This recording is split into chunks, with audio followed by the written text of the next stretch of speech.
उत्तर प्रदेश में राज्यसभा की 10 सीटों पर हुए चुनाव को लेकर चुनाव से पहले यानी कि लोकसभा चुनाव से पहले इसे लिटमस टेस्ट माना जा रहा है। बीजेपी के 8 और समाजवादी पार्टी के 3 उम्मीदवार मैदान में थे। जहां वोटिंग हुई, जिसका डर था वही हुआ।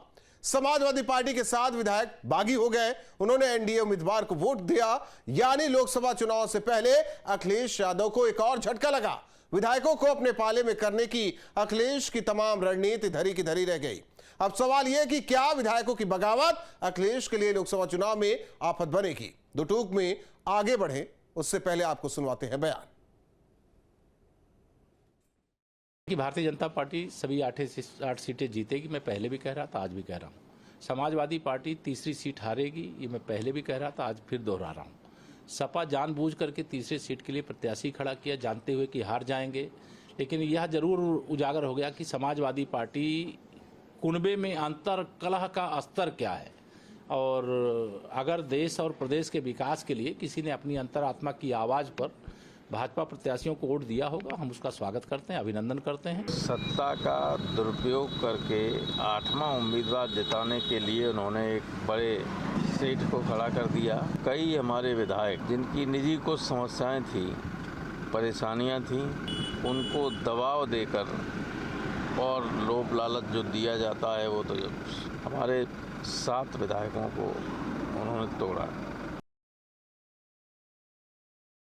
समाजवादी पार्टी आपने कहा, और समाजवादी पार्टी ने क्या आपत्ति लगाई है, मुझे अभी इस बात की जानकारी नहीं है। चुनाव परिणाम को किस तरह से देखते हैं? चुनाव परिणाम हमको जो लगता है कि भाजपा के 8 और सपा के 2 जीतेंगे।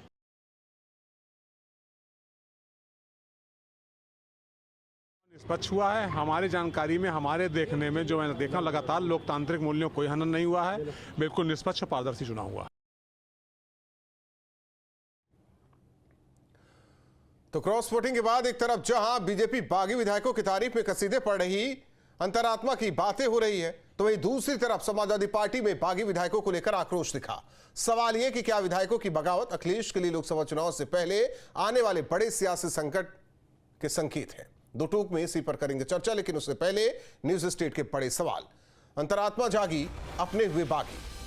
24 से पहले चुनावी बेला, वोटिंग में हुआ खेला।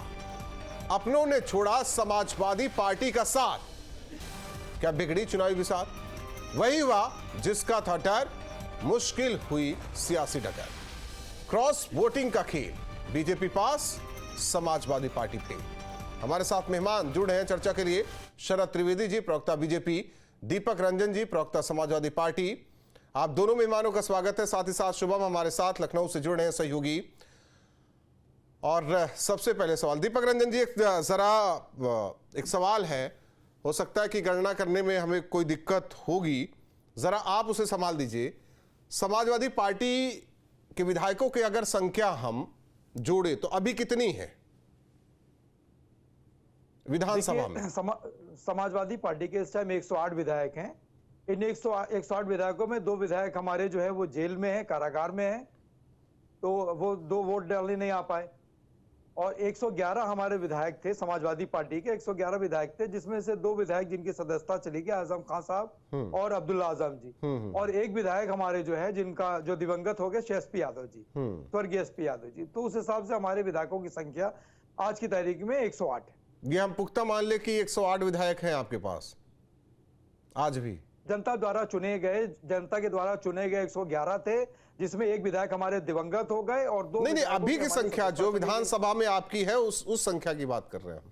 अरे भाई, मैं जनता के द्वारा चुने विधायकों की संख्या में बताऊंगा, ये अभी और तभी की क्या बात है बताऊं। 2022 में जो सम्मानित जनता ने समाजवादी पार्टी के उसमें मोहर लगा करके, समाजवादी पार्टी की चुनाव निशान साइकिल पर मोहर दबा करके जिन विधायकों को चुना था, मैं तो राहुल जी उन्हीं को बताऊंगा ना। हाँ, तो वही तो बात कर रहे हैं हम, तो पूरा 111 ही काउंट कर लूं? नहीं, अब 111 में तो जो दिवंगत हो गए उनको आप कहां से ले आएंगे? नहीं, तो वही तो मैं पूछ रहा हूं, तो आप 22 के चुनाव का हवाला देने लगे।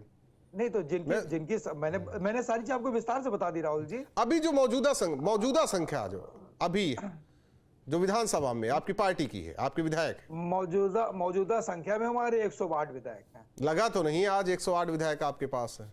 अब जब आपको नहीं लगा तो आपको सारी चीजों की जानकारी है, फिर आप हमसे क्या करवाना चाह रहे हैं? नहीं, आपको नहीं लगा तो ऐसा नहीं लगा होगा।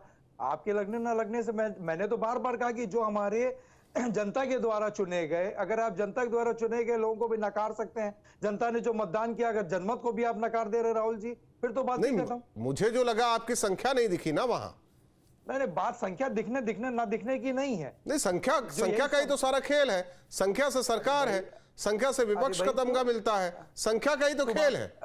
सुभाषपा से पूछा जो भारतीय जनता पार्टी के अलायंस पार्टनर है उनके कितने विधायक हैं, कितने विधायक थे, मतलब आप जायज मानते हैं जो हुआ वो जायज है?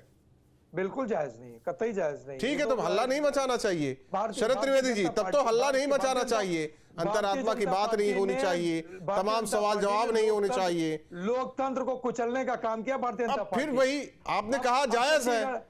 आज तो चंडीगढ़ भी फिर जायज था, बताओ आप राहुल जी, चंडीगढ़ भी मैं यूपी में बैठा यूपी की बात करूंगा, यूपी की पार्टी की बात करूंगा, यूपी राज्यसभा चुनाव की बात करूंगा, तो आप कर्नाटक की भी बात कर लीजिए जहां बीजेपी उम्मीदवार ने कांग्रेस को वोटिंग, जो बीजेपी विधायक है कांग्रेस को वोटिंग की, उसमें क्या है? मेरा सीधा सवाल था, देखिए दीपक रंजन जी, मैं उधर नहीं जाना चाह रहा था, लेकिन आप ले जा रहे हैं, आप ले जा रहे हैं तो मैं चला जाऊंगा। शरद त्रिवेदी जी, अपना फायदा तो फायदा, अरे अपना फायदा तो फायदा, आपके चैनल का फायदा जहां से। मैं दीपक रंजन जी, आप चैनल की बात और मेरी बात ना कीजिए। आपने जब एसपी के 2 विधायकों की बात की, जायज मान लिया, जब आप उसे जायज मान सकते हैं तो जो क्रॉस वोटिंग हुई वो भी जायज। आप शरद त्रिवेदी जी को जायज मानते हैं? शरद त्रिवेदी जी, मन जो मन को पसंद है वही बात करेंगे। ये तो चंडीगढ़ जो, अरे जो आपको पसंद हो वो बात राहुल जी, आपको जो आप जो बीजेपी, मैंने सीधा सवाल किया था। अरे आप चंडीगढ़ की बात करो ना, अगर ये जायज हो तो आप बताओ। अखिलेश यादव की पार्टी थी क्या चंडीगढ़ में? अरे थी या नहीं थी आप बताओ। लोकतंत्र तो है चंडीगढ़ में, पूरे हिंदुस्तान में, कि वहां पर लोकतंत्र नहीं है?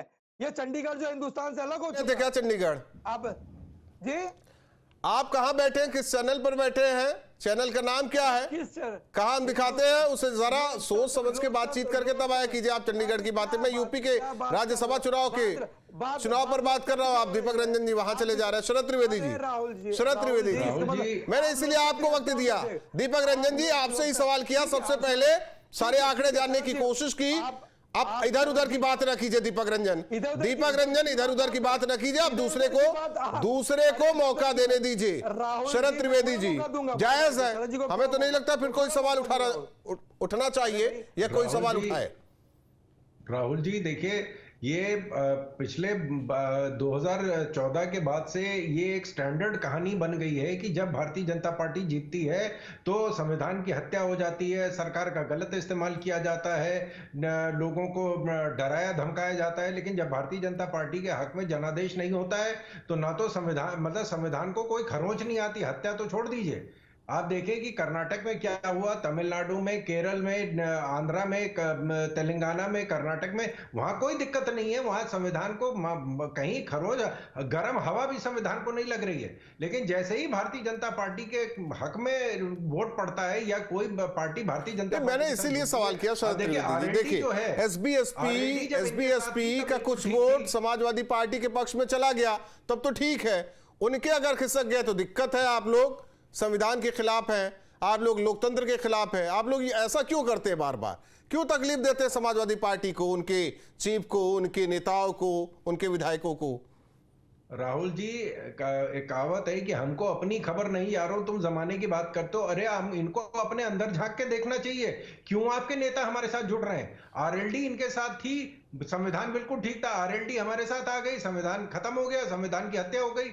ये जो हमारे यहाँ पूर्वांचल में कहावत है, पूत के पांव पालने में देखे जाते हैं। ये इंडी गठबंधन जब से बना है तब से एक दूसरे के कपड़े फाड़ रहे हैं। जो उसके इंडी गठबंधन बनने के 1 महीने के अंदर अंदर मेघालय का पूरा यूनिट कांग्रेस का टीएमसी में चला गया। सीपीआई ने कह दिया हम इनके साथ समझौता नहीं करेंगे। नहीं, मैं राज्यसभा चुनाव को लेकर बात कर रहा हूं। नहीं, हर जगह यही हाल है। राज्यसभा के चुनाव में भी आप देखिए कि अगर इनके लोग भारतीय जनता पार्टी की, इसमें तो कई विधायक जिन पे कोई केस नहीं है, वो क्यों हमारे साथ जुड़ रहे हैं? उनको किस चीज का डर है? सबके ऊपर तो केस नहीं चल रहा है, लेकिन जब हमको एक वकालत में कहते हैं पेशबंदी कि केस क्या है वो एक अलग कहानी है, लेकिन पेश क्या करना है जज साहब के सामने वो एक अलग कहानी है। तो ये इनको जनता को बताना है कि साहब देखिए ईवीएम मशीन खराब हो गई है, संविधान की हत्या हो गई है, हमें धमकाया गया, हमारे लोगों को उठाया गया, किडनैप किया गया है। ये कहानियां मतलब अब जनता इससे गुमराह होने वाली। उत्तर प्रदेश की सियासत जो है लखनऊ से तय होती है, और लखनऊ में क्या माहौल है? जी बिल्कुल, देखिए हम लोग इस वक्त वहीं मौजूद हैं जहां पर काउंटिंग चल रही है राज्यसभा के कैंडिडेट्स को लेकर के। ठीक पीछे आप मेरे देख सकते हैं कि जो सामने की तरफ जो द्वार है, इसके अंदर जो इलेक्शन कमीशन के जो तमाम अधिकारी हैं वो काउंटिंग कर रहे हैं। बारी बारी से जो भी अपडेट मिलता है सामने उसी द्वार से जो अधिकारी हैं वो आकर के देते हैं। निर्वाचन आयोग का ये दफ्तर है, दफ्तर बनाया गया है जो अभी फिलहाल विधानसभा के भीतर, जहां पर ये पूरा प्रोसेस चल रहा है।